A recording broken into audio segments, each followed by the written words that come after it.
Good morning mga ka-drone. Ngayon, papakita ko sa inyo kung paano magpalit ng propeller ng Avata. Ito kasi may damage na yung propeller natin. Maghahanda lang tayo para sa ating susunod na lipad. Para 100% yung performance ng ating drone. Kasi medyo may tama na ito, kung makikita nyo. Tapos madali lang yan. May mga markers yan, kagaya nito. May kulay orange. May orange din dito sa baba kung nakalimutan nyo kung saan ilalagay. Tapos yung iba walang marker yan. Aftermarket na propeller. Makikita nyo. Wala mang kulay orange doon. Walang kulay orange doon. Pero merong white na marker. Yun. Ito yung para dito. At itong isa na walang marker dito naman. Ang gagamitin natin na propeller ay yung galing mismo sa package ng DJI. Ayan, may marker. Sana natin. Ito pala yung kasama rin sa DJI ito. Yung Allen wrench na gagamitin. Pero mas gusto kong gamitin itong aftermarket na kasama ito pagbili ko nung nitong propeller. Ay kasama nga pala itong mga na rin, screws. So, alisin natin yung may damage na propeller. Ginamit mga karulang yung ating bangkit.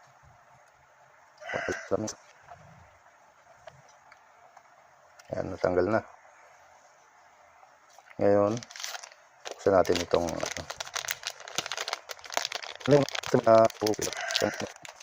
mas gusto ko itong galing mismo sa DJI. Ito, di ba? Sabi ko sa inyo may libreng screws.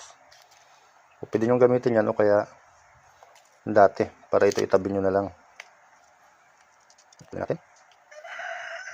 Ayan. Gusto ko ito ilagay dito. So, ayan na.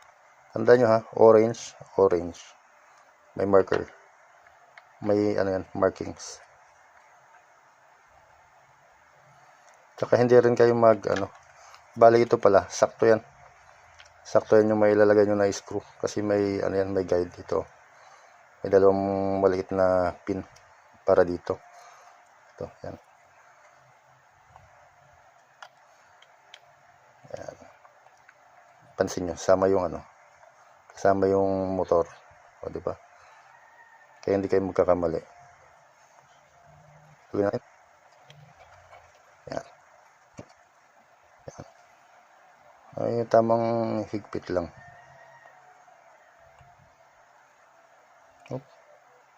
Op. O, diba? Tapos ito pang isa.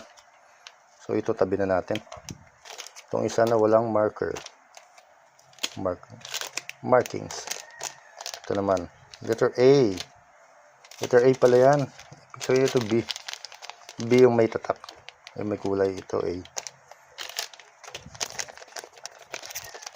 Bali, ang gagawin ko ay papalitan ko lahat ng propeller nito. Kasi lahat may tama, may damage. Ay, nahulog.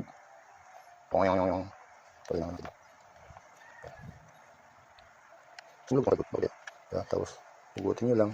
Tak. Ayan na. So, gagawin nang sabi ko sa inyo, mas maganda ilagay ganyan, nakaganyan. Para matandaan nyo. Diba? Tapos yan. Sasakto yan. Hindi yan sasablay. Yan na. Diba? So yun lang mga ka-drone. Sana nagustuhan nyo ang video natin ngayon kung paano magpalit ng propeller ng Avata 2. Huwag kalimutang mag-comment, mag-like at mag-share. Maraming salamat sa inyo, lalo na sa aking mga follower. At sa hindi pa nakapag-follow, followin nyo na ako. So, yun lang.